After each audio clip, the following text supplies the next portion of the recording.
They said going digital would lift the poor, make life easier, faster, and fairer. But for Tanya Brooks, it didn't lift her at all. It just changed who owned her poverty. She used to count crumpled bills under dim light, every dollar hard-earned, every coin a tiny piece of freedom. Now, all she had was a glowing screen that decided when she could eat, move, or survive. Her paycheck didn't vanish. It just lived in a system that no longer answered to her. The app said, "Payment delayed."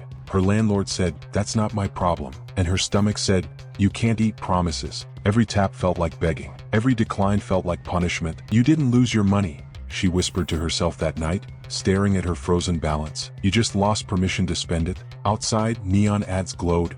Cashless means freedom. But Tanya knew better now. Freedom built on permission isn't freedom at all. It's ownership with a login screen. She looked at her dying phone and felt the chill of realization. If your wallet lives in someone else's cloud, do you really own it? Because the moment your connection dies, your worth disappears with it. Hit subscribe, because what's happening to Tanya could happen to you the next time your phone dies. Tanya lived in East Detroit, a place where paper money vanished faster than the jobs did. 4 years, she cleaned corporate offices after dark, raised her teenage son alone, and stretched every dollar like it was elastic. Cash had weight, she could feel it, count it, and hold it. But then came GovPay, a sleek government app that promised to end poverty through technology. Every welfare check, grocery benefit, and bus fare was now loaded straight into a digital wallet on her phone. At first, it felt magical. No long lines, no stolen bills, no exact change arguments. Just tap, smile, and move on. Tanya even told her son Malik, "See, we're part of the future now." For the first time, she felt included, as if the system finally saw her. But the magic didn't last. It started small, a missing grocery credit. The app said, "Pending verification." She shrugged it off, thinking it'd fix itself. Then her electricity payment bounced. The utility company said, "Your account's under review."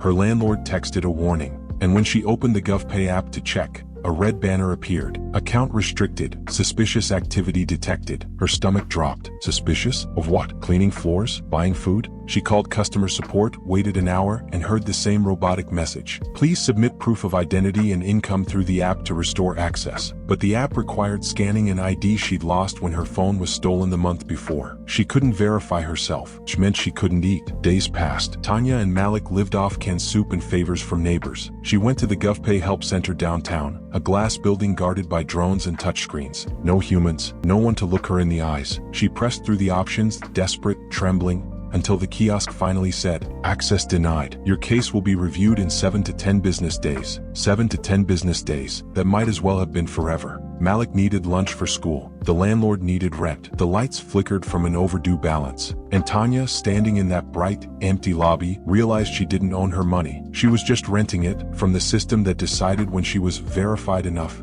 to use it. That night, she tried selling her old vacuum cleaner for cash, but the buyer insisted on scanning her GovPay QR. "No one takes paper anymore," he said, almost laughing. She felt invisible, like a ghost from another time. The next morning, Malik asked, "Mom, are we poor again?" She didn't answer. How do you explain to your child that you're not poor, just locked out? When she finally found a local grocer willing to take cash, he whispered, "Be quick. They fine us if we do." He slipped her a bag of rice under the counter, glancing at the cameras. Tanya felt like a criminal for trying to feed her son. Each night she checked the app again, hoping. Each time, review in progress. Her hands shook, not from hunger, from humiliation. Because in a world built on screens and scans, people like her were never meant to belong. They were meant to comply. On the 7th night, her balance finally unlocked. But it came with a new message. "Congratulations, your spending privileges are restored. Please note, continued suspicious transactions may lead to permanent account closure." She stared at the word privileges, not rights, not access. Privileges are like something that could be given or taken away. That's when Tanya understood the truth that no government ad or digital promise would ever say out loud. She didn't lose her money. She lost her permission to use it. She withdrew what little she could the moment the app allowed it, trading her digital balance for paper bills, real, wrinkled, human money. And for the first time in weeks, she felt free. As she tucked the cash into her kitchen drawer, she whispered, "They said going digital would lift the poor. But all it did was make our chains invisible." It was the end of the month. Tanya needed groceries, milk, bread, and a few apples for Malik's lunch. Nothing fancy, just enough to make it through the week. She stood at the self-checkout, scanned the last item, and lifted her phone to pay. Plus, the screen flashed red, "Transaction denied, account under review." She frowned and tried again. Same message. The cashier gave a helpless shrug. "Sorry ma'am, system glitch. Try again later." But later never came. On the bus ride home, or what would have been the bus ride, her transit app froze. Payment verification failed. She stared at the message as the driver shook his head. "You'll have to step off, lady." Rain poured down, soaking her groceries, her phone, and her hope. When she got home, her rent reminder buzzed. She opened the GovPay app. It wouldn't load. Her heart began to race. No access, no funds. She tapped again and again, her thumb trembling until the screen went black. She wasn't broke. She was locked out. Tanya called the support line. A robotic voice answered, "Your account is temporarily suspended due to irregular spending activity." Irregular? She'd bought groceries, paid rent, topped up Malik's school lunch credits. What could possibly be irregular about survival? Her son peeked from the hallway, clutching his empty lunchbox. "Mom, can we still go shopping tomorrow?" She forced a smile. "Yeah, baby, tomorrow." But deep down she knew, tomorrow wasn't promised in a world that could erase your access with one server glitch. By nightfall, her apartment went dark. The electricity company had switched fully to GovPay integration. Without access, her payment was never processed. She lit a candle, the flame trembling like her hands. Outside, she heard neighbors shouting, the same story, different phones, frozen accounts, denied cards, screens glowing red in the dark. It was like the whole block had been unplugged from existence. Tanya sat by the flickering candlelight,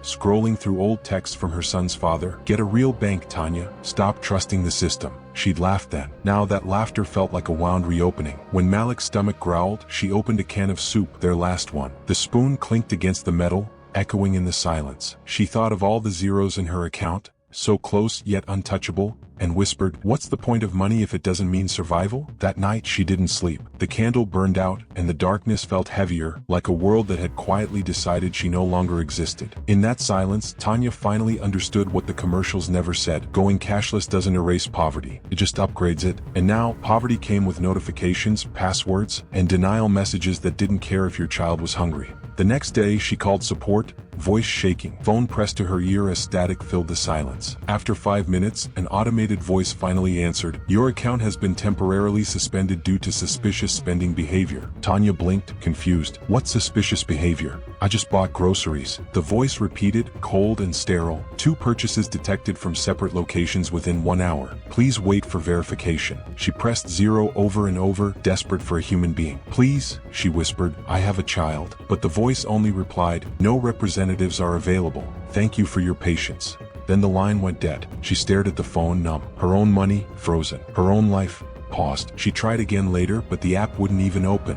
Account under review. Same message, the same wall. She felt smaller with every error code, every robotic response that didn't care who she was or what she needed. That night, Malik sat at the table, poking at the last slice of bread. His voice was soft, almost afraid to ask, "Mom, can't we just use cash?" Tanya forced a smile, though her throat burned. "There's no cash left, baby. Not for people like us." She didn't tell him that the stores no longer accepted it. Even if she had a few crumpled bills, the self-checkout machines wouldn't take them. Cash had become like a rumor, something people talked about but hadn't seen in years. Outside, thunder rumbled again. The streetlights flickered as the power grid strained. She glanced at her phone, 3% battery left. She thought about the irony. A world so advanced it could freeze a mother's groceries but not save her from hunger. Tanya leaned back, staring at the ceiling, whispering to no one, "How did we end up here? How did survival become an app?" Malik crawled into her lap, and she held him tight, listening to his heartbeat. The only thing still real, still human, in a city where everything else ran on permission. In that moment, surrounded by screens that no longer answered, she realized what they'd taken wasn't just her access or her money. They'd taken her dignity, digitized, denied, and deleted. By the end of the week, Tanya's fridge was nothing but echoes. Half an onion, a bottle of ketchup, an air that smelled like defeat. She swallowed her pride and went to the local church pantry, clutching her empty tote bag like a prayer. But at the front desk, the volunteer gave her a sympathetic look and pointed to a laminated sign. "Digital donations only, scan to receive." Tanya blinked, confused. "You mean, can't I just get food?" The woman hesitated, lowering her voice. "It's all automated now. No QR code, no record, no help." "I'm sorry." Tanya stepped outside into the cold, her breath shaking in the air. No cash, no code, no choice. She felt invisible, like a ghost drifting through a city that had forgotten how to see her. Every store, every bus stop, every clinic, they all spoke the same digital language, and she was locked out of it. That night, as she scrolled through her frozen wallet app, she noticed something strange: tiny timestamps, coordinates, and movement logs. She frowned, scrolling faster. Each line wasn't just a transaction. It was a record of her life. 7:45 a.m. bus stop A12. 803, corner market. 817, contact, L. Brooks, proximity detected. Her stomach turned cold. "They're not just watching what I buy," she whispered. "They're watching me." Her pulse quickened as she pieced it together. Every swipe, every scan, every step was data, mapped and measured. How long she stayed in a store, who she talked to, whether she walked home or took the bus. Her poverty wasn't just managed anymore, it was monitored, controlled. She turned off her phone, heart pounding, staring out at the dark city skyline. For years they told her going digital meant progress, efficiency, safety, and inclusion. But now, standing in the glow of a streetlight that hummed like a surveillance drone, she understood the truth. "They said they wanted to feed us," she murmured, voice trembling, "but they just wanted to follow us." And for the first time, Tanya wasn't just hungry, she was scared. When her digital wallet finally came back online 3 days later, Tanya felt a flicker of relief, the kind you feel when you've been holding your breath too long. But that relief turned to dread the moment she read the notification. Spending privileges restored, with limitations. At first she didn't understand. Then she scrolled through the fine print. Her grocery budget was capped. Certain stores were marked restricted. A message popped up every time she tried to buy something after 9 p.m., purchase not permitted during low-activity hours. Another alert flashed when she tapped a fast food app. Item flagged as non-nutritive. Please select a healthier option. Her own money, the aid she'd earned, the benefits she depended on, now came with rules. Invisible hands deciding what counted as responsible. Every beep, every denial, every forced redirection whispered the same message: "You're not trusted to choose." Tanya sat at the edge of her bed, her son asleep beside her, the glow from her phone lighting the small apartment like a warning. She wasn't poor because she lacked money anymore. She was poor because she wasn't allowed to use it freely. Poverty had evolved. It wasn't empty pockets now, it was invisible permission slips, coded in algorithms and policies she never agreed to. She remembered when being broke meant counting dollars, now it meant counting permissions. Her wallet didn't just hold her funds, it held her obedience. Every transaction was a test, every denied, a quiet punishment. Tanya looked out her window at the city lights blinking in sync, thousands of lives tethered to the same system, thinking they were free because the app said, "balance available." But she knew better now. Balance meant nothing if someone else decided when it could move. She whispered into the dark, "I thought they took away our cash. But what they really took was our choice." A week later, Tanya wandered through what was left of the farmer's market. Stalls half empty, vendors waiting under fading banners that once promised digital convenience for all. Most had closed, forced out by systems they couldn't afford to connect to. But in the corner, beneath a rusted umbrella, she spotted an older man, weathered face, rough hands, and a sign that simply said, "Cash accepted." Curious, she approached. He looked up, kind eyes behind tired wrinkles, and without a word, slipped a folded $10 bill into her hand. "Don't lose this," he whispered. "It's freedom." The paper felt strange, almost alien, soft, creased, and alive. She hadn't touched real money in years. For a moment, she just stared at it, stunned by how something so ordinary could feel so sacred. No pings, no screens, no biometric scans. Just a simple exchange, one human trusting another. She used that bill to buy a loaf of bread from a nearby stand, one of the last that still took cash. The vendor, a woman her age, her apron dusted with flour, smiled and handed it over without asking for an ID, without making her prove she was verified. No system, no surveillance, just trust. As Tanya tore off a small piece of warm bread and handed the rest to her son, something inside her softened. The weight she'd carried for weeks, the shame, the fear, the invisible cage loosened. For the first time since her account froze, she felt real. She looked down at her empty palm where the money had been and whispered, almost to herself, "Funny, isn't it? The only thing that made me feel human again was the thing they told us we didn't need anymore." That night, she hid the leftover bills in an old coffee tin, tucking it behind a loose floorboard. Not as savings, but as proof. Proof that freedom could still exist offline. They promised digital equality, a world where every transaction was safe, every citizen included, and every need met with a tap. But what we got wasn't equality, it was obedience. A quiet kind of control wrapped in convenience. Because when the system decides what's responsible, what's healthy, and what's allowed, freedom becomes just another checkbox in an algorithm. Tanya saw it too late.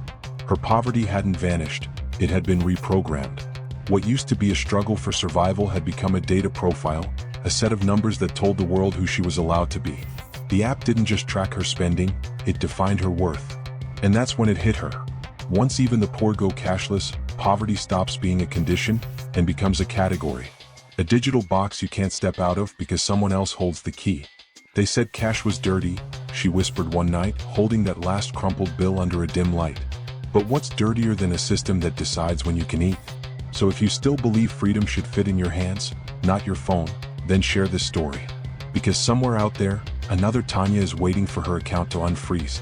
And the future of money should never mean the end of choice.